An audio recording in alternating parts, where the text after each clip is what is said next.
Hello শিক্ষার্থী বন্ধুরা, আসসালামু আলাইকুম। আবারও চলে এসেছি আমি মেহেদী ইসলাম হৃদয়, ঢাকা মেডিকেল কলেজ, তোমাদের সাথে আলোচনা করতে আমাদের কোষ রসায়ন বা সেল কেমিস্ট্রি এই অধ্যায়ের পঞ্চম ও শেষ ভিডিও নিয়ে।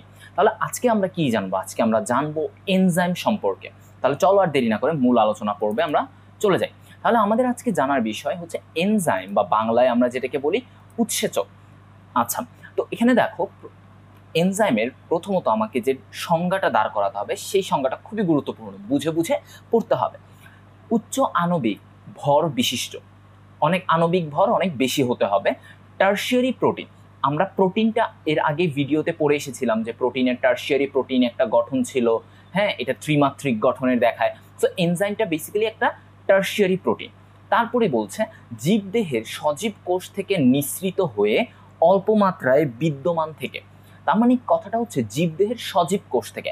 এটা যদি একটা মৃত কোষ হয় তাহলে কিন্তু এনজাইম বের হবে না, ঠিক আছে? তার মানে একটা জীবিত কোষ থেকে নিঃসৃত হয়ে অল্প মাত্রায় বিদ্যমান থেকে, তার মানে সে অল্প পরিমাণে কাজ করবে, সে যে অনেক বেশি নিয়ে কাজ করবে এমনটা না। অল্প পরিমাণে বিদ্যমান থেকে বিক্রিয়ার হারকে ত্বরান্বিত করে। তারপরে সে কি করছে? বিক্রিয়ার হারকে বাড়ায় দিচ্ছে, হ্যাঁ, ত্বরান্বিত করতেছে। কিন্তু বিক্রিয়ার পর নিজে অপরিবর্তিত থাকে, তাকে এনজাইম বলে। তার মানে সে বিক্রিয়ার পরে সে নিজে কিন্তু অপরিবর্তিত, তার কোনো পরিবর্তন হচ্ছে না। সে নিজে জাস্ট বিক্রিয়াটাকে ত্বরান্বিত করলো, বাড়িয়ে দিল, তারপরে সে নিজে সেফ, নিজে আর কিছু চেঞ্জ হলো না। এই যে পরিবর্তন, এই যে সব কিছু হচ্ছে, বৈশিষ্ট্য সব কিছু মিলে যে সংজ্ঞাটা দাঁড়াচ্ছে সেটাই হচ্ছে আমাদের এনজাইমের সংজ্ঞা। আচ্ছা, এবার দেখো এনজাইমের এগুলো হচ্ছে আমাদের এনজাইম থাকে, এনজাইমগুলো নির্দিষ্ট জায়গায় কাজ করে, আমরা এগুলো নিয়ে বিস্তারিত জানবো একটু পরে।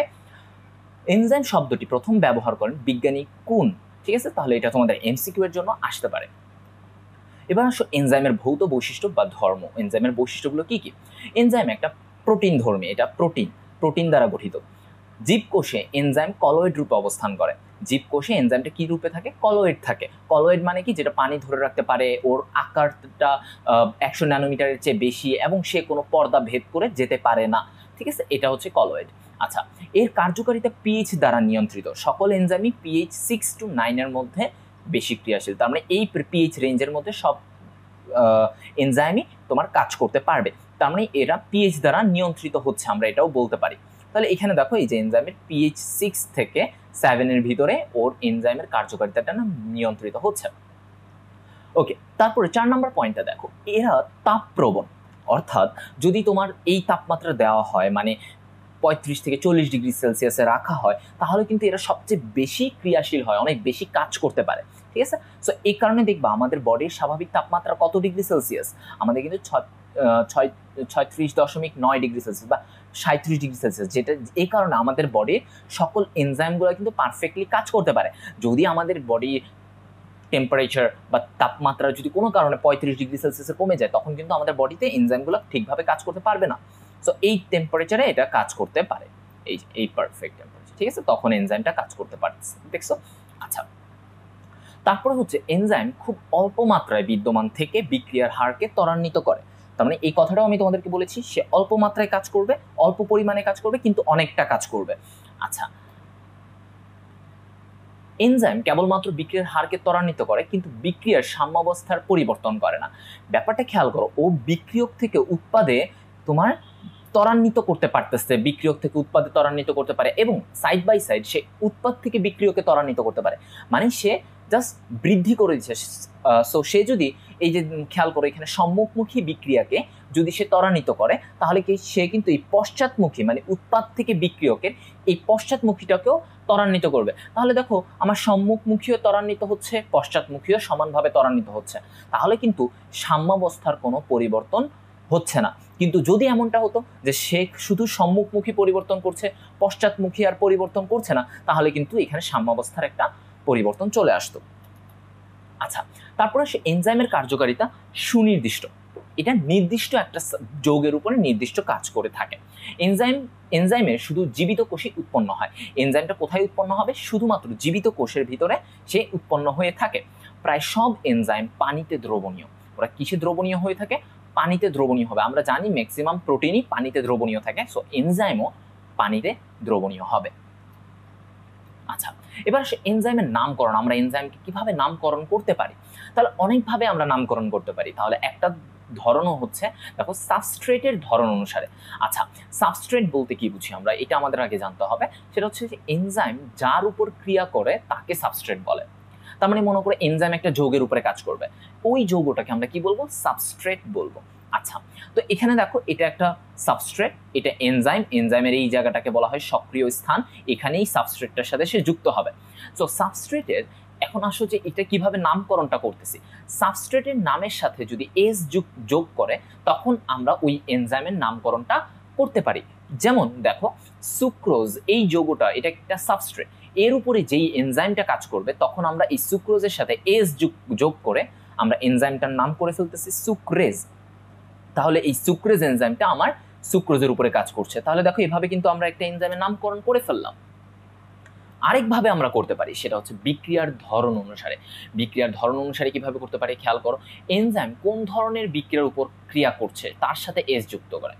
একটু আগে বললাম কোন যৌগের উপরে ক্রিয়া করছে, এখন হচ্ছে কোন ধরনের বিক্রিয়ার উপরে ক্রিয়া করছে। এখন বিক্রিয়ার ধরন তো অনেক রকম হতে পারে। যেমন দেখো, যদি অক্সিডেশন বিক্রিয়া হয় মানে জারণ হয়, তখন আমরা এটার সাথে কি হবে? এস যুক্ত করে অক্সিডেজ, এনজাইমের নামটা হয়ে যাবে অক্সিডেজ। যদি হাইড্রোলাইসিস হয় তাহলে হাইড্রোলেজ হয়ে যাবে। যদি আবার এখন মনে করো যে সাবস্ট্রেট বিক্রিয়ার মিলিত বৈশিষ্ট্য অনুসারে, একটু আগে আমরা বললাম সাবস্ট্রেটের ধরন অনুসারে, এরপরে বললাম বিক্রিয়ার ধরন অনুসারে, এখন বলবো যে সাবস্ট্রেট বিক্রিয়া দুজনের মিলিত বৈশিষ্ট্য অনুসারে আমরা একটা এনজাইমের নামকরণ করতে পারি। যেমন দেখো, এই যে সাবস্ট্রেটের নাম ও বিক্রিয়ার নাম মিলিয়ে নামকরণ করা হবে। যেমন হেক্সোকাইনেজ এনজাইম। সো হেক্সোকাইনেজ এনজাইমে দেখো, হেক্সোজ দিয়ে কি বোঝানো হচ্ছে? গ্লুকোজ। সো এই হেক্সোজ থেকে হেক্সো ওয়ার্ডটা আসছে, সো গ্লুকোজ বোঝানো হচ্ছে। ও কাইনেজ বলি আমরা যখন যৌগে ফসফেট যুক্ত করি। সো ফসফেট যুক্ত করলেই এই যে বিক্রিয়ার ধরনটা, যে এই বিক্রিয়ায় ফসফেট যুক্ত হচ্ছে, তখন আমরা সেটাকে বলি কাইনেজ। সো এই কারণে এই দুইটা বিক্রিয়া এবং যৌগের এই সাবস্ট্রেটের নাম মিলে এই নাম এনজাইমের নাম হয়ে গেছে হেক্সোকাইনেজ। ঠিক আছে? তার মানে এখানে একটা উদাহরণটা দেখো, এটা একটা যৌগ, ওর সাথে ফসফেট যুক্ত হয়ে যাচ্ছে। এখানে দেখছো, এখানে ফসফেট যুক্ত হচ্ছে। তো এই যে ফসফেটটা যুক্ত হচ্ছে, এটা কি একটা গ্লুকোজ, মনে করে এটা একটা হেক্সোস, গ্লুকোজ তো একটা হেক্সোস। তো এই হেক্সোসের সাথে ফসফেট যুক্ত হচ্ছে। তো এই এনজাইমটার এখানে যেই এনজাইমটা কাজ হবে সেটাকে আমরা বলি হেক্সোকাইনেজ। আচ্ছা, এবার আসো যে এনজাইমের রাসায়নিক গঠন নিয়ে আমরা একটু বলবো, যে এনজাইমের রাসায়নিক গঠনে কি কি পাওয়া যায়। কোনো এনজাইমের প্রোটিন অংশের সাথে অপ্রোটিন অংশ যুক্ত থাকে। অনেক এনজাইমের প্রোটিন অংশের সাথে অপ্রোটিন অংশ, যেমন শর্করা হতে পারে, লিপিড হতে পারে, অন্যান্য যে কোনো উপাদান, কোনো একটা ধাতু পদার্থ হতে পারে। এইসব যদি কোনো অপ্রোটিন অংশ যুক্ত হয় তখন আমরা সেটাকে কি বলি? Conjugated protein. আচ্ছা, তো এখানে ধরে নাও এটা একটা কনজুগেটেড প্রোটিন, মানে ওর সাথে এখানে একটা প্রোটিন অংশ আছে, আর এই অংশটা হচ্ছে এই যে হালকা সবুজ, এই অংশটা হচ্ছে অপ্রোটিন অংশ। আচ্ছা, তো এখন আসো যে এই কনজুগেটেড প্রোটিনের প্রোটিন অংশ, যে অংশটা প্রোটিন, সেটাকে আমরা কি বলি? অ্যাপোএনজাইম বলি। তার মানে এখানে এই যে প্রোটিন অংশ, এটাকে আমরা কি বলছি? অ্যাপোএনজাইম বলছি। আর দেখো, এই কনজুগেটেড প্রোটিনের অপ্রোটিন যে অংশটা থাকে, বললামই তো অপ্রোটিন অংশ যে কোনো কিছু হতে পারে, তো এই অপ্রোটিন অংশটাকে আমরা কি বলি? প্রস্থেটিক গ্রুপ বলি। এটাকে প্রস্থেটিক গ্রুপ। সো এই যে দেখো, এটা হচ্ছে একটা প্রস্থেটিক গ্রুপ। আচ্ছা, তো এখন আসো এই প্রস্থেটিক গ্রুপ, যেটা কিনা একটা অপ্রোটিন অংশ, এই প্রস্থেটিক গ্রুপ যদি তোমার ধাতব পদার্থ হয় তখন আমরা সেটাকে বলি কোফ্যাক্টর। আর যদি সেটা জৈব পদার্থ হয় তখন আমরা সেটাকে বলি কোএনজাইম। তাহলে এই দুইটা নাম কিন্তু আমাদের জন্য খুবই গুরুত্বপূর্ণ, আমাদের জেনে রাখা অনেক দরকার। আচ্ছা, কোফ্যাক্টর আর কোএনজাইম। এখন আসো এনজাইমের কাজের কৌশল, এনজাইম কিভাবে কাজ করতে পারে। এনজাইমে এক বা একাধিক সক্রিয় স্থান থাকে। তার মানে ওর ভিতরে একটা সক্রিয় স্থান থাকে। এই যে এটা হচ্ছে তার সক্রিয় স্থান। এখানে এসে কোনো একটা যৌগ, মানে ও এই যৌগে কোনো একটা যৌগের সাথে এই এনজাইমটা এই স্থানে, এই সক্রিয় স্থান বা অ্যাক্টিভ সাইটে এসে যুক্ত হয়ে তারপরে কাজ করবে। আচ্ছা, সাবস্ট্রেট সক্রিয় স্থানে যুক্ত হয়। তাহলে খেয়াল করে, এটা একটা সাবস্ট্রেট, এই সাবস্ট্রেটটা এই সক্রিয় স্থানে এসে যুক্ত হচ্ছে। ওকে, অনেক সময় সাবস্ট্রেট এনজাইমে ফিট হয় না। খেয়াল করো, এই সাবস্ট্রেটটা কিন্তু এনজাইমে ফিট হচ্ছে না, এখানে কিছু গ্যাপ আছে, খেয়াল করছো? ফিট হচ্ছে না। সো তখন এনজাইমের আকার পরিবর্তন হয়ে অ্যাক্টিভ সাইটে ফিট করে নেয়। তখন কি করবে? এটা যেহেতু এই সাবস্ট্রেটটা যেহেতু এখানে ফিট হয় নাই, তখন এনজাইমটি কি করবে? ওর আকারটা পরিবর্তন করে এটাকে ফিট করে নিবে। তো এই ফিট হওয়াটাকে আমরা বলি ইনডিউসড ফিট। এটাকে বলি আমরা ইনডিউসড ফিট, মানে আবেশ করে ফিট করে ফেললো। তো দেখো এখানে এই ডায়াগ্রামটা এখানে খেয়াল করো যে এটা এখন গ্যাপ ছিল, এখানে ফিট হয় নাই ঠিকভাবে, এখানে গ্যাপ ছিল, সাদা অংশ গ্যাপটা থেকে যাচ্ছে। বাট এই যে এনজাইমের আকারটা পরিবর্তন হয়ে ও কিন্তু এখন এটাকে সাবস্ট্রেটটাকে একদম ফিট করে নিল। সো এই যে ফিট হয়ে নিল কৃত্রিমভাবে, মানে তোমার হচ্ছে ও নিজে থেকে ফিট হয়ে নিল, এটাকেই আমরা বলি ইনডিউসড ফিট। সো আরেকবার খেয়াল করো, এখানে এটা ছিল, এরকম গ্যাপ ছিল, ফিট হয় নাই, এরপরে এটা আস্তে আস্তে ফিট করে নিল। আচ্ছা, আশা করি এই কনসেপ্টটা বুঝতে পেরেছো। এবার আসো, কিছু পদার্থ এনজাইমের কাজে বাধা দান করে, তাদেরকে আমরা কি বলি? ইনহিবিটর বলি। তো যেমন মনে করো এই ইনহিবিটরগুলো কি কাজ করে? একটা ইনহিবিটর এটা আসলো, ও এই সক্রিয় স্থানে বসে গেল। তো এই ইনহিবিটরগুলো যখন বসে যায় সক্রিয় স্থানে, তখন এই সাবস্ট্রেটগুলো ওই সক্রিয় স্থানে বসতে পারে না এবং ওরা বাধাগ্রস্ত হয়, তখন ওরা কাজ করতে পারে না। ঠিক আছে? সো এইভাবে করে ইনহিবিটরগুলো আমার এনজাইমের কার্যকলাপে বাধা প্রদান করে। এবার সে এনজাইমের শ্রেণীবিন্যাস, এনজাইমকে কত ভাগে আমরা ভাগ করতে পারি? গঠন বৈশিষ্ট্য ভিত্তিক শ্রেণীবিন্যাস, গঠনের উপরে। আচ্ছা, গঠন বৈশিষ্ট্য ভিত্তিক আমরা এটাকে দুই ভাগে ভাগ করতে পারি। একটা হচ্ছে সরল এনজাইম বা সিম্পল এনজাইম। তো এটাকে কি বলছে? যে সরল মানে খুবই সিম্পল থাকবে, যে এনজাইমের সম্পূর্ণ অংশই শুধু প্রোটিন দিয়ে গঠিত। আমরা জানি মূলত এনজাইমটা প্রোটিন দিয়ে গঠিত হয়, কিন্তু অনেক সময় প্রোটিন ছাড়া অন্যান্য অনেক অংশ যুক্ত হয়। আচ্ছা, তো এখন যদি শুধু প্রোটিনই থাকে তখন আমরা সেটাকে বলি সরল এনজাইম। যেমন দেখো সুক্রেজ, অক্সিডেজ, এরা হচ্ছে কি সরল এনজাইম, মানে ওদের তেমন কোনো অন্য অংশ নাই, সব পুরোটাই প্রোটিন থাকে। আচ্ছা, আরেকটা প্রকার যেটা, সেটা হচ্ছে যৌগিক বা সংযুক্ত এনজাইম, ইংলিশে যেটাকে আমরা বলি কনজুগেটেড এনজাইম। যে এনজাইমের প্রোটিন অংশের সাথে একটি অপ্রোটিন অংশ যুক্ত থাকে তাকে যৌগিক এনজাইম বা কনজুগেটেড এনজাইম বলা হয়।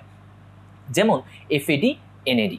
তো এই এনজাইমটা কি? এটা হচ্ছে গিয়ে তোমার এর প্রোটিনের সাথে তোমার কিছু অপ্রোটিন অংশ পাওয়া যাবে, তখন আমরা সেই গঠনটাকে আমরা কি বলি?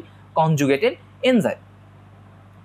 আচ্ছা, এবার আমরা আরেকটা জিনিস শিখব, কি ধরনের বিক্রিয়াকে প্রভাবিত করে, কোন ধরনের বিক্রিয়াকে সে প্রভাবিত করতেছে, তার উপর ভিত্তি করে এনজাইম সমূহ 6 প্রকারে বিন্যস্ত করা যায়। মানে ও কোন যৌগের উপরে বা কোন বিক্রিয়ার উপরে কি ধরনের কাজ করছে সেটার উপরে ভিত্তি করে আমরা এটাকে 6 প্রকারে শ্রেণীবিন্যাস করব।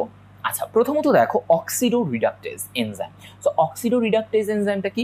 খেয়াল করো, অক্সিজেন সংযোগ বা হাইড্রোজেন বিয়োজন বা ইলেকট্রন অপসারণকে বলা হয় অক্সিডেশন বা জারণ।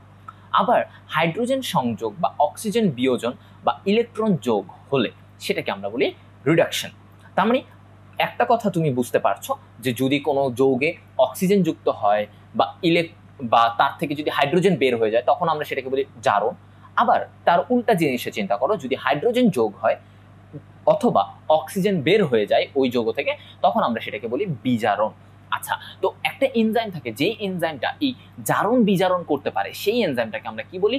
অক্সিডো রিডাকটেজ এনজাইম। তার মানে এই এনজাইমটা আমরা জারণও করতে পারে, বিজারণও করতে পারে। সো একটা উদাহরণ হচ্ছে এই যে সাইটোক্রোম অক্সিডেজ। ঠিক আছে? আচ্ছা, এই সাইটোক্রোম অক্সিডেজে আমরা এখন একটা উদাহরণ দিয়ে দেখব। দেখো 3-ফসফোগ্লিসারালডিহাইড প্লাস ফসফেট, এই উদাহরণগুলো কিন্তু তোমাদের এত মানে লাগে না, মানে এত বুঝে লাগে না, বাট আমি তাও বুঝাই দিচ্ছি জানো তোমরা একটু আইডিয়াটা রাখতে পারো। এদের উদাহরণ তুমি যদি একটু মুখস্থ করেও লিখে রাখতে পারো এই বিক্রিয়াটা, হ্যাঁ, তাহলেও কিন্তু তুমি অনেকটা নাম্বার পাবা। ওকে, সো এই কারণে এই বিক্রিয়াটা শিখে রাখতে পারলে ভালো। আচ্ছা, দেখো এই বিক্রিয়া জাস্ট কি হচ্ছে, এনজাইমটা কি কাজ করছে? ও কিন্তু এই বিক্রিয়া থেকে, মানে এই যৌগটা থেকে ও কিন্তু হাইড্রোজেনকে অপসারণ করে এই এনএডি এর সাথে যুক্ত করে NADH+H+ তৈরি করছে। তার মানে ও এই যৌগটা থেকে H+ বের করে নিচ্ছে, তার মানে H+ হাইড্রোজেন আয়ন বের হয়ে যাচ্ছে। তার মানে এটা কি হচ্ছে? এখানে কিন্তু আমার জারণ হচ্ছে, যেহেতু হাইড্রোজেন আয়ন এখানে বের হয়ে যাচ্ছে। সো এইভাবে করে এই এনজাইমটা দেখো এই হাইড্রোজেন আয়ন বের করে ওকে 1,3-বিসফসফোগ্লিসারিক অ্যাসিডে পরিণত করে দিল। সো এভাবে করে আমার অক্সিডো রিডাকটেজ এনজাইমটা কাজ করছে। আচ্ছা, তারপরে দ্বিতীয় যে প্রকারভেদটা সেটা হলো ট্রান্সফারেজ এনজাইম। এই জাতীয় এনজাইম কোনো একটি পদার্থ হতে একটি গ্রুপকে, যেমন মনে করো NH2 গ্রুপকে অপসারিত করে অন্য একটি পদার্থের সাথে সংযুক্ত করবে। ট্রান্সফারেজ এই কথাটা দিয়ে বুঝতে পারছো, ট্রান্সফার করবে, একটা যৌগ থেকে আরেকটা পদার্থে এ ট্রান্সফার করবে। যেমন কাইনেজ এনজাইমটা এভাবে কাজ করে থাকে। ঠিক আছে, ট্রান্সফার করে। সো এখানে দেখো মনে করে এই যৌগটাতে NH2 আছে, হ্যাঁ, সো ও কি করবে, এই NH2টাকে এই যৌগতে নিয়ে আসছে আর এই যৌগের ওই ওটাকে এই পাশে নিয়ে গেছে। সো এই যে ট্রান্সফারটা হয়ে গেল, এটা করে কি ট্রান্সফারেজ এনজাইম। তো এখানে একটা উদাহরণ দেখো, গ্লুটামিক অ্যাসিড প্লাস তোমার অক্সালো অ্যাসিটিক অ্যাসিড। সো এখান থেকে কি হয়, এখান থেকে একটা এই ট্রান্সফারেজ এনজাইম কি করে, এখান থেকে অ্যামিনো মূলকটাকে এই পাশে নিয়ে যায়, নিয়ে সে আলফা গ্লুটামিক কিটোগ্লুটামিক অ্যাসিড তৈরি করে আর অ্যাসপার্টিক অ্যাসিড তৈরি করে। তার মানে এই গ্লুটামিক অ্যাসিড থেকে একটা NH2 মূলক চলে যাচ্ছে এখান থেকে, মানে ট্রান্সফার করে দিচ্ছে এই অক্সালো অ্যাসিটিক অ্যাসিডে। তো এভাবে করে আমার কিন্তু যৌগটা মানে এনজাইমটা যৌগের উপরে কাজ করে ও ওর নিজের কাজ সম্পাদন করছে। তৃতীয় ধরনটা দেখো, হাইড্রোলাইটিক এনজাইম বা হাইড্রোলাইজ এনজাইম।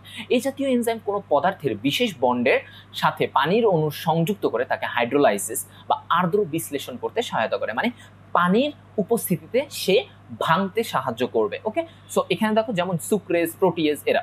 সো সুক্রেজটা কি করে, সুক্রোজ পদার্থকে এই মাঝখানে এটাকে ভেঙে দিবে। খেয়াল করো, এটাকে ভেঙে দিচ্ছে, এখানে পানি দ্বারা ভাঙতেছে, পানি যুক্ত হবে, এখানে পানি যুক্ত হলো, পানি যুক্ত হয়ে ওরা কিন্তু এখন ভেঙে গেল, সুক্রোজটা এখন ভেঙে গ্লুকোজে পরিণত হলো, ফ্রুক্টোজে পরিণত হলো। এভাবে করেই সুক্রোজ এনজাইমটা তোমার কাজ করে। আচ্ছা, তো সুক্রোজ প্লাস পানি, এটা সুক্রোজ এনজাইম দ্বারা কাজ করছে, এখানে কি হচ্ছে গ্লুকোজ প্লাস ফ্রুক্টোজ তৈরি হচ্ছে, ঠিক আছে। সো এভাবে করে এটা তৈরি হয়। আচ্ছা, লাইয়েজ এনজাইম, এই শ্রেণীর এনজাইম হাইড্রোলাইসিস ও জারণ বিজারণ ছাড়াই অন্য কায়দায় সাবস্ট্রেটের কোনো মূলককে ট্রান্সফার করে থাকে, যেমন অ্যালডোলেজ। তো এখানে কি হচ্ছে, সে এই লাইয়েজ এনজাইমটা মানে ও অন্য কায়দায় সাবস্ট্রেটের কোনো মূলককে ট্রান্সফার করে থাকে, হ্যাঁ, মানে জারণ বিজারণও করবে না, হাইড্রোলাইসিসও করবে না, কিন্তু অন্যভাবে ও লাইয়েজটা এটা করে থাকে, মানে ও মূলত কি করে ভাঙতে সাহায্য করে। আমরা এটাকে ইউজুয়ালি বলি যে একটা বড় কণাকে সে ভেঙে ফেলে, যেমন অ্যালডোলেজ। দেখো এটা মনে করে একটা বড় কণা, ঠিক আছে। সো বড় কণাটাকে এই লাইয়েজ এনজাইমটা কি করবে, ও মূলত ইউজুয়ালি ভেঙে ফেলে, একটা বড় কণাকে এভাবে ভেঙে ফেলবে। ওকে, সো এটা হচ্ছে গিয়ে লাইয়েজ এনজাইমের কাজ।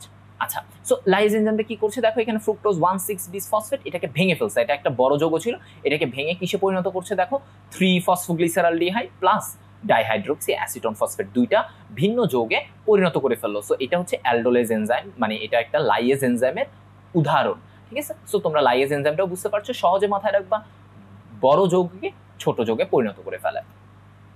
এবার আসো আইসোমারেজ এনজাইম। আইসোমার এই কথাটা আগে তোমাদেরকে বুঝতে হবে। আইসোমারটা কি, আইসোমার হচ্ছে যে যেখানে ওর রাসায়নিক সংকেত সেম, একই ধরনের ওর রাসায়নিক সংকেত, কিন্তু ওর গঠন ও বৈশিষ্ট্য আলাদা, তখন ওই দুইটা যৌগকে আমরা আইসোমার বলি। তো এই জাতীয় এনজাইম, সো আইসোমারেজ এনজাইম কি করবে, একটা এনজাইম মানে আইসোমার তৈরি করবে, যেমন অ্যালডোজ এবং কিটোজ সুগার, ওরা হচ্ছে একজন আরেকজনের আইসোমার। সো এই আইসোমারেজ এনজাইমের উদাহরণটা খেয়াল করো, মিউটেজ, ফসফোগ্লুকো আইসোমারেজ। তোমরা একটা করে উদাহরণ যদি মনে রাখতে পারো, that's very enough for you. আচ্ছা, তো এখানে দেখো গ্লুকোজ 6-ফসফেট এখানে একটা আছে, সো গ্লুকোজ 6-ফসফেট ওর আইসোমার কি হবে, দেখো ফ্রুক্টোজ 6-ফসফেট হয়ে যাচ্ছে, মানে ওর আর ওর রাসায়নিক সংকেত, এই দুইজনের রাসায়নিক সংকেত কিন্তু সেম, ঠিক আছে, কিন্তু ওদের বৈশিষ্ট্য বলো বা ওদের গঠনটা বলো, ওদের গঠনটা কিন্তু একটু আলাদা। খেয়াল করছো, দুইজনের গঠন কিন্তু আলাদা। সো এই যে আইসোমার তৈরি করলো, কে তৈরি করলো, এই আইসোমারেজ এনজাইম তৈরি করলো, ঠিক আছে। আচ্ছা, এবং ফাইনাল যে ষষ্ঠ যে এনজাইমটা, সেটা হচ্ছে লাইগেজ এনজাইম। এই জাতীয় এনজাইম এটিপি এর সহায়তায় দুই বা ততোধিক সাবস্ট্রেটকে সংযুক্ত করে নতুন যৌগ সৃষ্টি করে, যেমন ছোট ছোট যৌগকে ও জোড়া লাগিয়ে একটা বড় যৌগ তৈরি করবে, যেমন এই গ্লুটামিক সিনথেস। সো এটা কি করে, মনে করে এটা একটা এনজাইম, সো ও এটার সাথে যুক্ত করে একটা নতুন একটা সম্পূর্ণ একটা যৌগ তৈরি করে ফেললো, ঠিক আছে, মানে যুক্ত করবে, এই এনজাইমটা হচ্ছে যুক্ত করে, এটা হচ্ছে মেইন কাজ। এই যে দেখো এটা একটা যৌগ, এটা একটা যৌগ, ওদের দুইজনকে যুক্ত করে দিল, এই হচ্ছে লাইগেজ এনজাইম। এখন দেখো এখানে উদাহরণটা, এই ইকুয়েশনটা glutamic acid plus ammonia plus ATP, ওই গ্লুটামিক অ্যাসিডের সাথে এই অ্যামোনিয়াটাকে ও যুক্ত করে দিছে, এই গ্লুটামিক সিনথেটেজ, এটা কিন্তু কি এক ধরনের লাইগেজ এনজাইম, কারণ ও কি করলো, এই অ্যামোনিয়ার সাথে গ্লুটামিক অ্যাসিড যুক্ত করে সে গ্লুটামিন তৈরি করে দিল। তো এই কারণে কিন্তু আমরা ওকে কি বলি, লাইগেজ এনজাইম বলি, ঠিক আছে। আশা করি তোমরা এই 6টা ধরন কি কি কাজ করে সেটা বুঝতে পেরেছো। লাইগেজ এনজাইম জোড়া লাগায়, ছোট ছোট দুইটা অণুকে জোড়া লাগিয়ে একটা বড় অণু তৈরি করে, আবার লাইগেজ এনজাইম বড় অণুটাকে ক্ষুদ্র ক্ষুদ্র খণ্ডে ভাগ করে দিল। এইভাবে করে কিন্তু আমরা এনজাইমের শ্রেণীবিন্যাসটা নিয়ে বুঝতে পারবো। এবার আমরা জানবো যে এনজাইমের কার্যকারিতার প্রভাবক সমূহ, মানে কোন কোন জিনিসগুলা বা প্রভাবকগুলা এনজাইমকে প্রভাবিত করে, এনজাইমের কার্যক্ষমতা বাড়ায় দিতে পারে বা কমিয়ে দিতে পারে, সেইগুলো নিয়ে আমরা একটু পড়ব। যেমন প্রথমত আসো তাপমাত্রা। 35 থেকে 40 ডিগ্রি সেলসিয়াস তাপমাত্রায় এনজাইমের বিক্রিয়ার হার সবচেয়ে বেশি, তাই এই তাপমাত্রাকে পরম তাপমাত্রা বলা হয়। মানে এনজাইমের বিক্রিয়ার হার সবচেয়ে বেশি এই 35 থেকে 40 ডিগ্রি সেলসিয়াস তাপমাত্রায়, তাই এটাকে আমরা কি বলি, পরম তাপমাত্রা বলে থাকি। তো এখানে দেখো মানে এই তাপমাত্রায় খেয়াল করো, এই গ্রাফটা খেয়াল করো, এখানে এই পাশে ওয়াই অক্ষ বরাবর এনজাইমের কার্যকারিতা আর এখানে তাপমাত্রা। তো তাপমাত্রাটা খেয়াল করো, যখন 35 এবং 40 এর মাঝামাঝি দেখো এই এনজাইমের কার্যকারিতাটা সবচেয়ে বেশি, ঠিক আছে। কিন্তু যদি এর থেকে বেশি হয়, 40-এর পর থেকে দেখো গ্রাফটা নিচে নামছে, তার মানে এনজাইমের কার্যকারিতা তত কমছে, ঠিক আছে। যদি তাপমাত্রা এর বেশি হয়ে যায় কমতে থাকবে। আবার দেখো 35 বা এই যে 35-এর নিচে, তখন দেখো আবার গ্রাফটা কিন্তু অনেক কম, দেখছো এখানে কিন্তু তখন ও অনেক কম কাজ করতেছে, মানে ওর কার্যক্ষমতা কমে যাচ্ছে। একদম সবচেয়ে বেশি হচ্ছে এই 35 থেকে 40-এ। আচ্ছা, পিএইচ এর মধ্যে দেখো এনজাইমের ক্ষেত্রে পিএইচটা 6 to 9 এর মধ্যে থাকে, এবং এক একটি এনজাইমের জন্য এক একটা নির্দিষ্ট অপটিমাম পিএইচ থেকে এক এক এনজাইম এক একটা নির্দিষ্ট রেঞ্জে কাজ করতে পছন্দ করে, কিন্তু আমার এভারেজে ম্যাক্সিমাম এনজাইম 6 থেকে 9 এই পিএইচ রেঞ্জে কাজ করতে পছন্দ করে, ঠিক আছে। আচ্ছা, তো এখানে দেখো এই যে 6 থেকে 9, এটা 6, এই যে এই 6 থেকে 9 এর মধ্যে এই এনজাইমের কার্যকারিতাটা সবচেয়ে বেশি। যখনই একটু বেশি হতে যাচ্ছে, 10-এর দিকে আসছে, তখন দেখো এনজাইমের কার্যকারিতাটা কমে যাচ্ছে, বা আরেকটু কম 2-4-এর দিকে দেখো এনজাইমের কার্যকারিতাটা, গ্রাফটা কিন্তু নিচের দিকে, তার মানে এনজাইমের কার্যকারিতাটা কম। এখন আসলে কিছু নির্দিষ্ট এনজাইমে আমাদের এইগুলো একটু জানবো আমরা। এখানে একটা ছন্দ দিয়ে আমরা একটু মনে রাখবো, সেটা হচ্ছে, খেয়াল করো,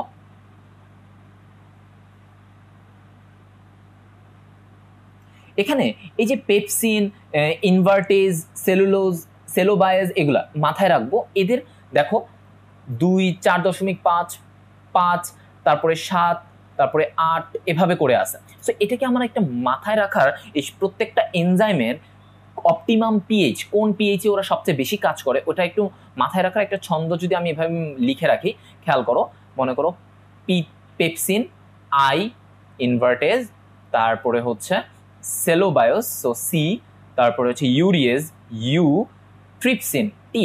তাহলে এখানে আমার ছন্দটা কি দাঁড়াচ্ছে, মনে করো পিকুট, এই ছন্দটা আমি দাঁড়াচ্ছি পিকুট, ঠিক আছে, পিকুট।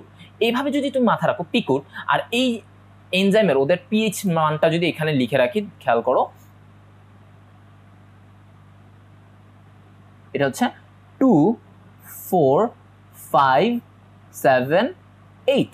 তাহলে তুমি এভাবে মাথায় রাখো পিকুট 2, 4, 5, 7, 8, তাহলে কিন্তু তোমার সবগুলো মাথায় রেখে যাবে সিরিয়ালি। তাহলে দেখো পেপসিনের পিএইচ 2, ইনভার্টেজের 4, সি সেলোবায়াজের 5, ইউরিয়েজের 7, আর ট্রিপসিনের 8। এভাবে করে তুমি ইজিলি মাথায় রাখতে পারবা ছন্দটা দিয়ে, ঠিক আছে। আশা করি এটা তোমাদের কাজে দিবে।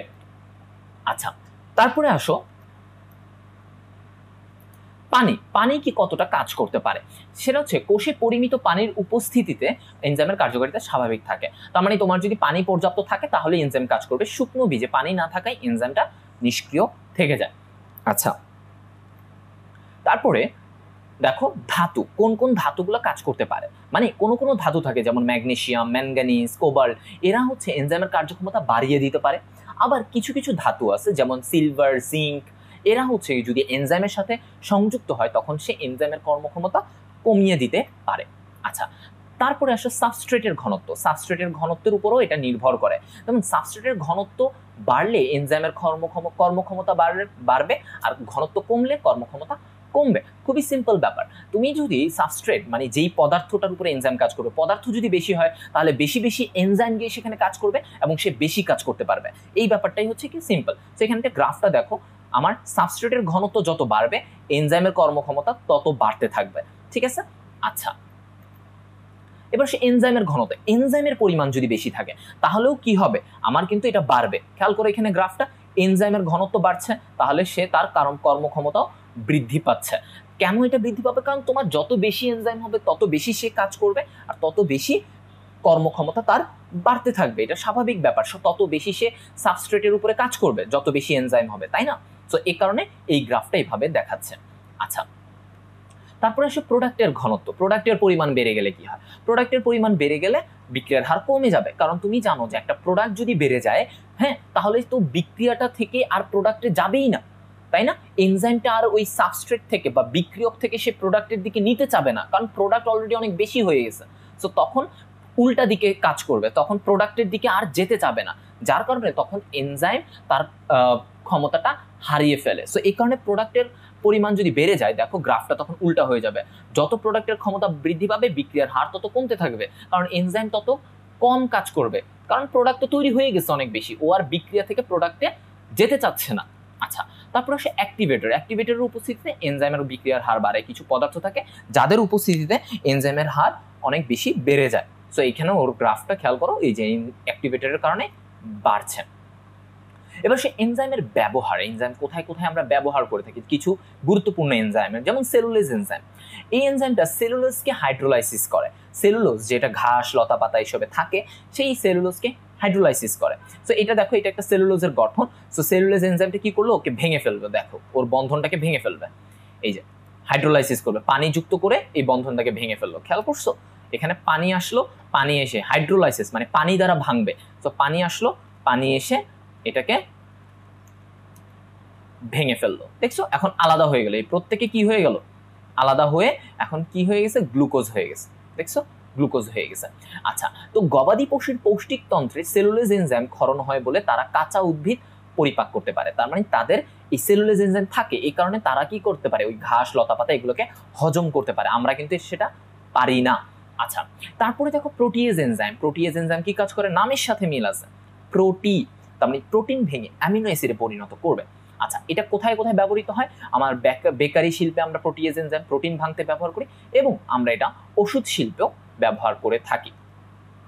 অ্যামাইলেজ এনজাইম, এটা কি শর্করার উপরে কাজ করবে। সো দেখো, শর্করাকে ভেঙে গ্লুকোজ পরিণত করার কাজ হলো অ্যামাইলেজ এনজাইমের। আচ্ছা, তার মানে শর্করাকে ভেঙে ছোট উপাদান গ্লুকোজে পরিণত করবে। সো এই অ্যামাইলেজ এনজাইম আমরা কোথায় ব্যবহার করি, এই শর্করা দিয়ে, মানে এটা মদ উৎপাদনে আমরা ব্যবহার করি। আবার পাউরুটিতে এই শর্করাকে ভেঙে গ্লুকোজে পরিণত করতেও আমরা অ্যামাইলেজ এনজাইমটা ব্যবহার করে থাকে। ক্যাটালেজ এনজাইম, এটা কোথায় থাকে আর এটার কাজ কি? যে এনজাইম হাইড্রোজেন পারক্সাইড ভেঙে পানি ও অক্সিজেনে পরিণত করে। তার মানে হাইড্রোজেন পারক্সাইড একটা বিষাক্ত যৌগ। সো এই বিষাক্ত যৌগটাকে ভেঙে পানি এবং অক্সিজেন একটা প্রশম যৌগে পরিণত করে ফেলার কাজ হচ্ছে ক্যাটালেজ। আচ্ছা, তো এই যে দেখো, এই বিক্রিয়াটা 2H2O2 পারক্সাইড, এটা থেকে পানি এবং অক্সিজেন হয়ে যাচ্ছে। তো এটা কিন্তু আমাদের দেহের ক্ষতিকর দিক থেকে রক্ষা করতেছে এই ক্যাটালেজ এনজাইম। এটা কোথায় থাকে, এটা পারক্সিজমে অবস্থান করে। আচ্ছা, আর এটা ব্যবহার হচ্ছে আমাদের বস্ত্র শিল্পে ব্যবহৃত হয়। আচ্ছা, জাইমেজ এনজাইম। এখন জাইমেজ এনজাইম কি কাজ করবে? কিছু ইস্ট জাতীয় ছত্রাকে জাইমেজ এনজাইম বিদ্যমান থাকে, শর্করা থেকে অ্যালকোহল তৈরি করে। তার মানে জাইমেজের কাজ হচ্ছে শর্করা থেকে সে অ্যালকোহল তৈরি করবে। যেমন এখানে একটা শর্করা দেখতে পাচ্ছ, এই শর্করা থেকে সে অ্যালকোহল তৈরি করছে এবং কার্বন ডাইঅক্সাইড তৈরি করছে। সো মদ উৎপাদনে কিন্তু এই জাইমেজ এনজাইমের একটা বিশেষ ভূমিকা থাকে এই অ্যালকোহল তৈরিতে। সো এইভাবে করে জাইমেজ এনজাইম কাজ করে। আচ্ছা, তারপরে সে লাইপেজ এনজাইম, এটা কিসে কাজ করবে? লিপিড ভাঙতে কাজ করবে। লিপিডকে ভেঙে সে ফ্যাটি অ্যাসিড ও গ্লিসারলে পরিণত করে। আচ্ছা, তো এভাবে করে এটা দেখো, এটা লিপিড, এই লিপিডকে সে এখন ভেঙে ফেলবে। আচ্ছা, এখানে ভেঙে ফেললো, ভেঙে আলাদা করলো, পানি আসলো, পানি দ্বারা ভেঙে এই OH গেল, এখানে হাইড্রোজেন চলে গেল, এই গ্লিসারল হয়ে গেল ও ফ্যাটি অ্যাসিড হয়ে গেল। খেয়াল করো আবার এই ডায়াগ্রামটা তোমরা, এখানে আমার ছিল লিপিড, ছিল এখানে লিপিডটা আলাদা হলো কেন? যখন পানি আসতেছে, 3 অণু পানি আসতেছে, পানি এসে এই হাইড্রোজেনটা কোথায় চলে গেল, এখানে চলে গেল, আর OHটা এটার সাথে চলে আসলো, এসে তারা কি গঠন করলো, গ্লিসারল ও ফ্যাটি অ্যাসিড গঠন করলো। তাহলে এই লাইপেজটাকে আমরা ব্যবহার করি দই, পনির শিল্পে, এগুলোতে তৈরি করতে আমরা লাইপেজ এনজাইম ব্যবহার করি। এবার আসো লাস্ট টপিক আমাদের, যেখানে ব্যবহারিক জীবনে এনজাইমের গুরুত্ব, আমাদের বাস্তব জীবনে আমরা এনজাইমগুলো কিভাবে ব্যবহার করি। প্রথমত দেখো, ফলের রস তৈরিতে পেকটিন এনজাইম ব্যবহার করা হয়। ফলের রস যখন তৈরি করতে যায়, সেখানে ইন্ডাস্ট্রিয়ালি ভাবে তোমার হচ্ছে গিয়ে পেকটিন এনজাইম ব্যবহার করে। পনির তৈরিতে আমরা কোন এনজাইম ব্যবহার করি? Renin enzyme. আমরা অনেক সময় পনির খেয়ে থাকি, ওটা রেনিন এনজাইম এখানে কাজ করে। চামড়া লোম মুক্তকরণে, বিভিন্ন ওই যে চামড়া, গরুর চামড়া, এইসব চামড়া যে নেওয়া হয়, সেগুলো লোম মুক্তকরণেও কিন্তু এনজাইম ব্যবহার করা হয়। চোখের ছানির অস্ত্রোপচারে ট্রিপসিন এনজাইম ব্যবহার করা হয় চোখের ছানির এই যে এখানে একটা অপারেশন করতে আমাদের ট্রিপসিন এনজাইম আমরা ব্যবহার করে থাকি। এরপরে জমাট রক্ত গলানোতে, জমাট বাঁধা রক্ত গলানোতে আমরা কিন্তু অনেক সময় একটা এনজাইম ব্যবহার করি, ইউরোবাইলেজ নাম, ওটা লাগবে না তোমাদের এত, কিন্তু ওই জমাট বাঁধা রক্ত গলাতেও আমরা এনজাইম ব্যবহার করতে পারি। এবং ফাইনালি কাগজ শিল্পে আমরা এটাকে ব্যবহার করে থাকি, যে কাগজ তৈরি করতে গিয়ে আমরা অনেক এনজাইম ব্যবহার করি, কারণ ওইখানে অনেক উপাদান, অনেক বিভিন্ন ধরনের উপাদান থাকে, সো ওগুলোকে মেশানোর জন্য আমরা এনজাইম ব্যবহার করে থাকি। সো এগুলো হচ্ছে গিয়ে ব্যবহারিক জীবনে এনজাইমের গুরুত্ব। সো আশা করি তোমরা এইভাবে করে বুঝতে পেরেছো, তোমরা এই পুরো চ্যাপ্টারটা গুছায় পড়বা। চ্যাপ্টারটা কিছুটা বোরিং হলেও আমি চেষ্টা করেছি তোমাদের কাছে সবগুলো ক্লিয়ার করে দিতে। সো আশা করি তোমরা এই চ্যাপ্টার থেকে উপকৃত হবা। সো এই চ্যাপ্টার পড়ে তোমরা ভালো করে এক্সামে অ্যান্সার করবা। সেই পর্যন্ত সবাই সুস্থ থাকো, ভালো থাকো, পড়ালেখা করে অনেক দূরে এগিয়ে যাও। আল্লাহ হাফেজ।